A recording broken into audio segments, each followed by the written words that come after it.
Long treasured for its beauty, quartz is now valued for its ability to manage energy frequencies and translate light.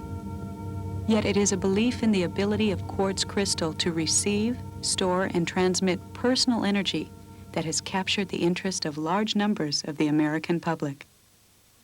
Much of this interest has its roots in the healing and spiritual practices of native North Americans. Most southeastern Indians, including the Cherokees, the Creeks, and the Seminoles, placed a great deal of significance on rock crystals. Creek warriors wrapped them in deerskin and carried them on hunting expeditions. The Florida Seminoles believed that they would ward off bullets. The Cherokees used them for divining purposes and also for talismans. One of the earliest accounts we have of Cherokees' use of rock crystals comes from Henry Timberlake, a British Army lieutenant who spent 3 months among the Overhill Cherokees in 1762. He said that there was a rock crystal in the possession of 2 Cherokee women, which was taken from the forehead of a giant monster, and we assume he was referring to the Uktana. Timberlake said that the whereabouts of this crystal was kept separate by these 2 individuals, and that the Cherokees would not part with any rock crystals or other gems of value for fear of some calamity befalling the Cherokee people. This particular quartz crystal is a divining crystal. It belonged to a Cherokee medicine man in Oklahoma who lived during the 20th century. Rock crystals were used in a variety of different ways by medicine men. One of the most important ways it was used was divination in predicting the future. A medicine man supposedly could determine whether a hunter would have success in hunting, whether a warrior would return safely from a war party, and whether an individual would find happiness in his family life.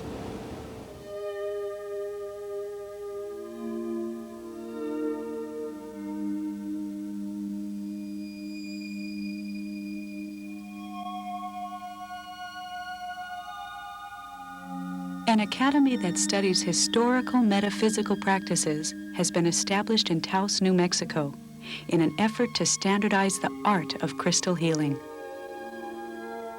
Working with crystals for me is a way to bring more light into the aura, into the energy field that surrounds us, that contains all of our thoughts and feelings. And when you work with rose quartz at the heart, you bring in a pink energy, a soothing, a healing, a nurturing. When you work with amethyst at the third eye, you're bringing in a purple ray that helps the intuition develop. If you work with citrine at the navel, it brings in energy that helps us manifest our goals. At the first energy center, which is at the center of the pubic bone, is Hawkeye, which brings a blue-green healing ray into the roots of the physical body. Carnelian is at the second energy center, which is between the pubic bone and the navel, which brings in creativity and vitality into our lives. Citrine at the navel allows us to project our goals and to manifest what we want into our lives. Rose quartz at the heart center forms the foundation of love as we learn to love ourselves. Blue lace agate at the throat is for clear expression of what we think and what we feel. Amethyst is the main meditation stone for the third eye and can be used to help us connect with our own inner wisdom. Clear quartz at the crown, at the top of the head, can assist to bring in that rainbow ray to be utilized and assimilated throughout our energy systems. Throughout my studies, I have come to realize that whenever there is a physical imbalance, that there are mental and emotional and oftentimes spiritual imbalances as well. And crystals have been the main form that I have found that can bring enough light in to affect the physical as well as the very subtle levels of the mind and the heart and the soul. And when all of those things come into alignment, then we have a true state of health. By using the crystal, we can separate the energies in the crystal, in the light, through the crystal, in different colors, and all the different colors contains different energy because they have different frequencies of the electromagnetic radiation. But what we're doing now with the crystal is very, very interesting, because we have found a pattern of energy that is holding the entire life forms together on Earth. And we're looking into this. This magnificent crystal is from Africa. The crystal is approximately 5 feet tall, and it weighs over 3,000 pounds. These are very special crystals, the crystals that are this large, and some people refer to them as earth keepers. And it is almost incomprehensible to me the amount of time that it has taken for a crystal of this size and magnitude to form. And if it is true that as crystals grow, they absorb all the energies that are around them, so that we may later tap into that energy and that knowledge and retrieve some form of knowledge from crystals, then this crystal has many eons of time recorded in it, making it a very special, very powerful, very magnificent being.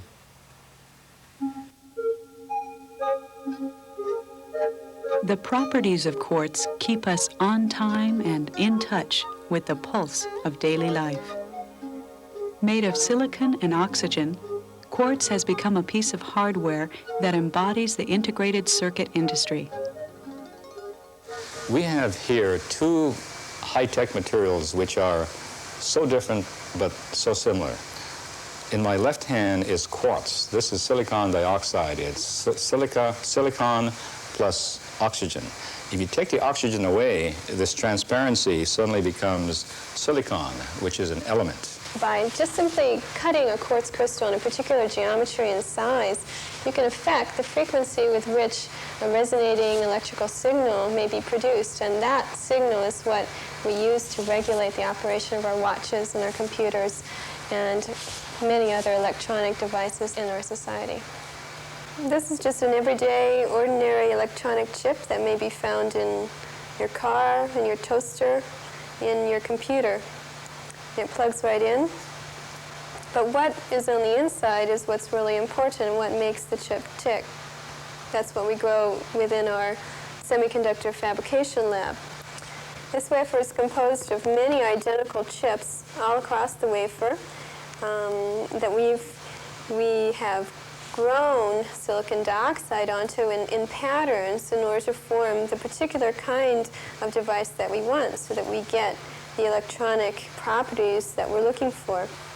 What you're looking at right now is the quartz furnace that we use to grow silicon dioxide and also deposit impurities such as boron and phosphorus into the silicon substrate.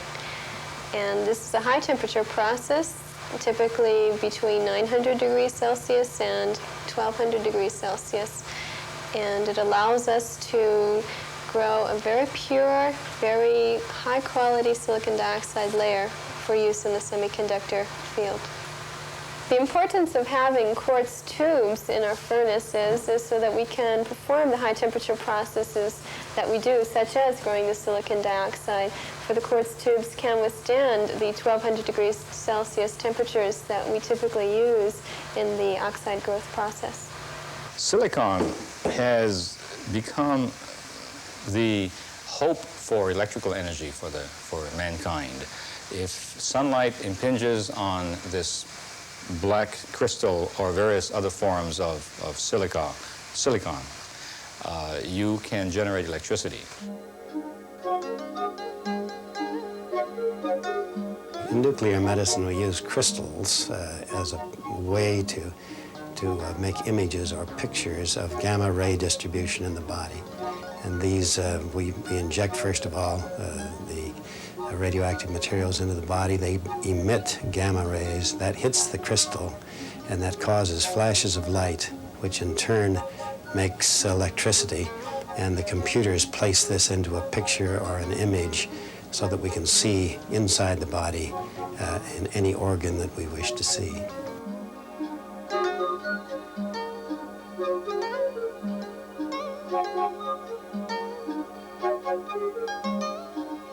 My work with the university has been primarily in the energy application of photovoltaic or thin film or single crystalline silicon devices that could be the major energy source for tomorrow in many different ways.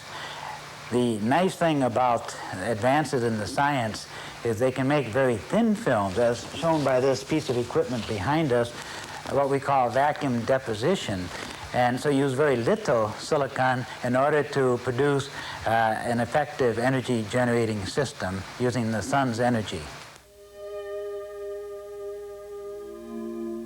Quartz crystals grow just like people do, or just like plants would grow.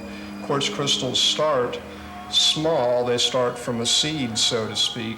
Now you'll notice that this quartz crystal has 6 sides, and to be a quartz crystal it has to have 6 sides. It's natural to its growth to form that way, and you'll notice that it comes up to a point at the top here, which is referred to as the termination. Now this crystal has not been cut or polished by mankind in any way whatsoever. This is just exactly the way nature grew this crystal in the ground.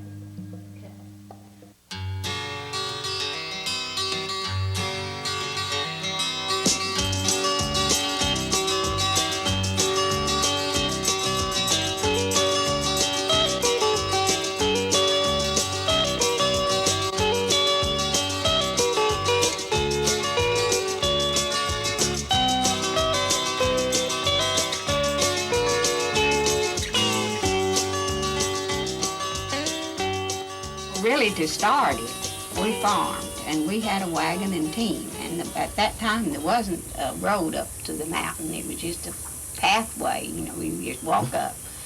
Papa dug out a bunch of crystals, and he wanted Ocas to go up and haul them, and that stuck Ocas. He's been in the business ever since. There's a demand, a great demand for crystal. See, in the last 5 years, it's built up 1,000% over the 5 years before that. We have dealers from all over the world. We sell 14 different foreign countries, and people from all over the world come and they send for them. And our son's out there now. He's picking out some to ship. It's an oxalic acid, and it's made from plant life such as spinach and turnip greens and poke salad and different kind of plant life, and it's biodegradable. And we mix it 1 pound to 2.5 gallons of water, and we soak the crystals in them for 4 to 5 days, and then we rinse them with clear water. And we bring the crystals in out of the mine in the baskets. We take all the clusters out, wash them off, then we take the red clay and sort through it for the single crystals. And that's what I'm doing now, sorting through, getting the single crystals out of the red clay, then we dispose of the red clay. Now, some people eat the red clay for health reasons after they take all the chips of quartz out of it. This is exceptionally good, a good crystal. You find one this perfect in every, well, say 1 ton, a minimum of 1 ton. And they use them for healing purposes. Which, if you've got arthritis, or we call it rheumatiz, in your fingers, which I've got now, you can tell them looking at them, well, you just hold it in your hand and it'll stop them from hurting.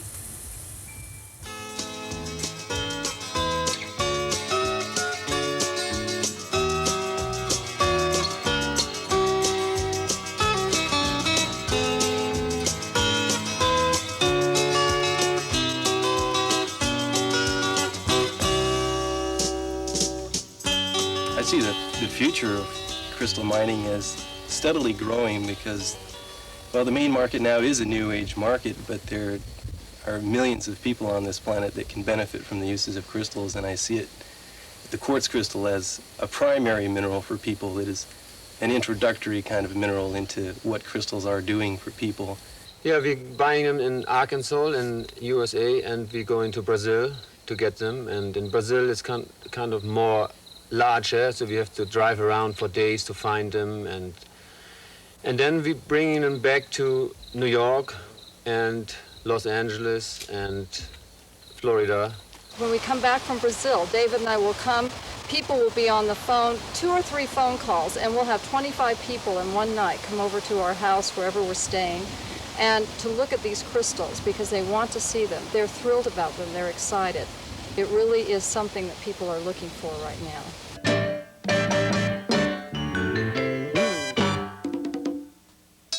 Querida compañera, mi compañera, querida compañera, mi compañera, ella está más linda que la luna llena y brilla más fuerte que el mismo sol. Es el movimiento. Well, in some ways, Tucson is sort of like a mecca to the mineral collector. It is the place that things are happening. If you want to get something in terms of minerals, this is a good place to come.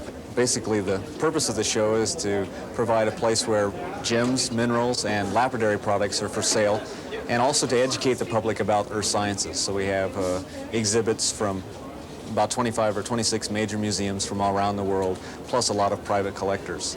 The average person that bought a stone 5 years ago definitely was a person who was interested in buying a mineral and putting it in their collection. The person that's buying now, the average person, is very much more interested in looking for some metaphysical quantity to a stone, a quartz crystal or a fluorite or something which has some healing powers or protective powers or so on. So the type of person that's buying has changed significantly in the last 5 years. Certainly the old line mineral collectors sort of resent the incursion of the New Age people because they represent such a tremendous force in the marketplace. And it's kind of funny, they oftentimes refer to them as the Healy-Feelies because they'll come up to your booth and they'll insist on fondling of your specimens, and because they have to determine basically by sort of an instinctual, sort of a subjective sense exactly which crystal is going to be proper for them. And I have benefited from it financially, and although I don't really believe in the metaphysical or the New Age aspects of quartz, I seem to not offend any of my customers. They buy thousands and thousands of dollars from me, and actually millions of dollars this year. There are basically 2 types of people which are born, those which are collectors and those which are not. And you can't describe why a person collects or why a person doesn't. But they're through all income levels, they're through all education levels, and so there's not a demographic to describe a person that collects minerals or gems. It affects everyone everywhere. Some people have likened it to a disease, but it does affect all different types of people, and it makes it a very international event because of that.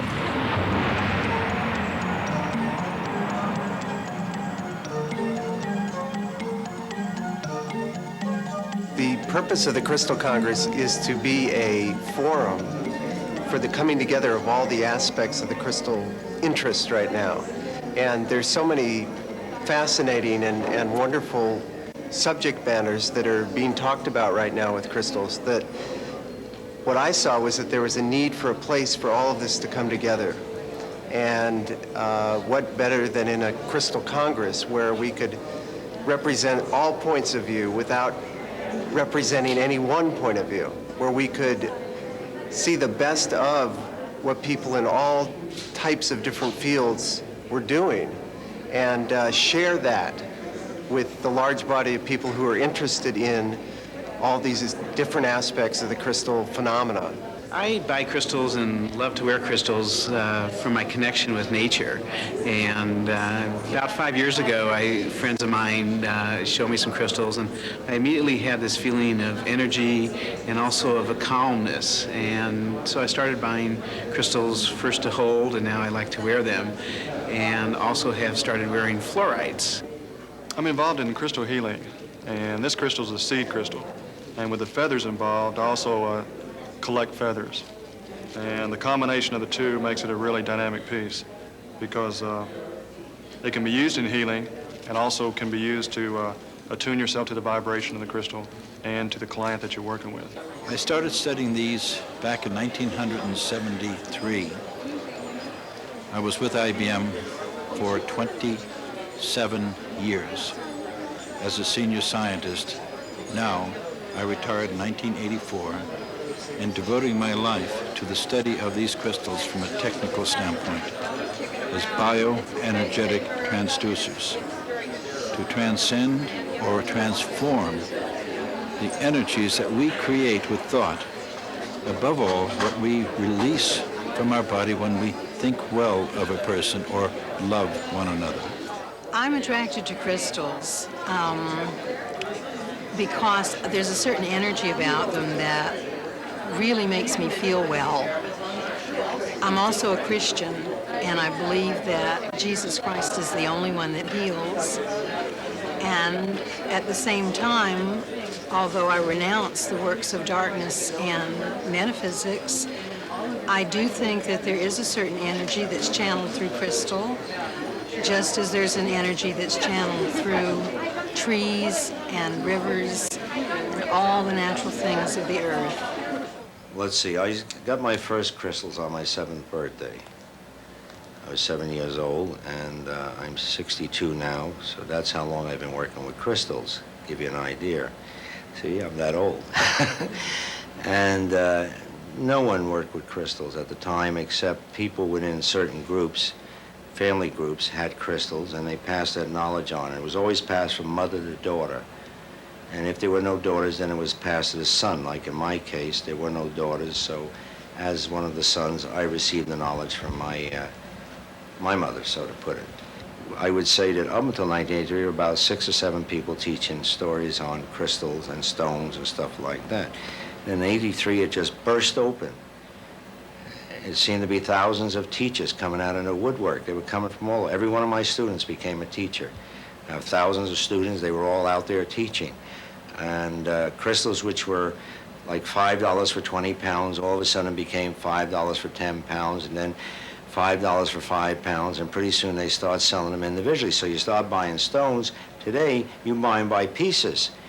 So you're spending, let's say, 5,000% more than you would have spent in 1980 to buy a crystal. The knowledge has not grown. You see, the knowledge is still held tight by many people. So many people are channeling knowledge.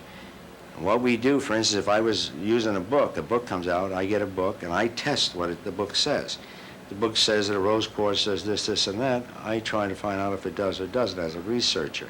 So I'll set up 30 or 40 teams, and we'll test rose quartz, or we'll test tourmaline, black tourmaline, or green tourmaline, or watermelon tourmaline, or opal, or whatever it is that's being tested. We prove physically what we say. We don't channel anything. It's been my experience teaching in the Bay Area, in the San Francisco Bay Area, that many people who have initially just an interest in the metaphysical attributions to crystals develop a sincere interest, a deep interest in minerals and crystals as products of nature. I'm very, very interested in crystals and the beauty, and I think the beauty has an effect upon us, and the wonder and the marvel of how these things occurred, what sort of geological story they have hidden in them that we, with modern science, don't yet have the wit to unravel completely. Beautiful, technically reliable, and spiritually provocative. Quartz is one of Earth's most intriguing minerals. It is nature's straight line.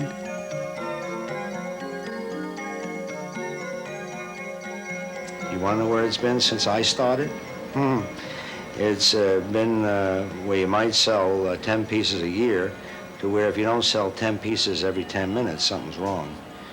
That's how it's grown, and that's how it's been. You might see one crystal dealer in a whole state. Now look at this floor. 3 floors of crystal dealers, plus the main floor, which has 2 exhibits of crystal dealers.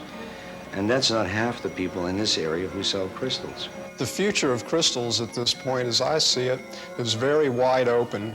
Science in the age that we're in right now is making strides forward at an incredible pace in working with and resolving finer and finer wavelengths and varieties of energies. And as we understand more about these finer vibrations, the more we will be able to apply these to the technical aspects of crystals and to life in general on the planet, and open up realms of life which formerly we did not even know existed. In talking about quartz, your really involving the basic raw material that can be used in the electronics industry. Plus, you're talking about a feedstock to the future of what could be electricity for mankind. We feel that photoconversion of sunlight using silica may be the best way in the next 20 to 30 years to produce transportation fuels for mainly aviation and space travel. Well, as I said, I love them, and I would keep all of them, if, you know, and rather than sell them, but there's just too many. Then he won't let me anyway. He has to sell some.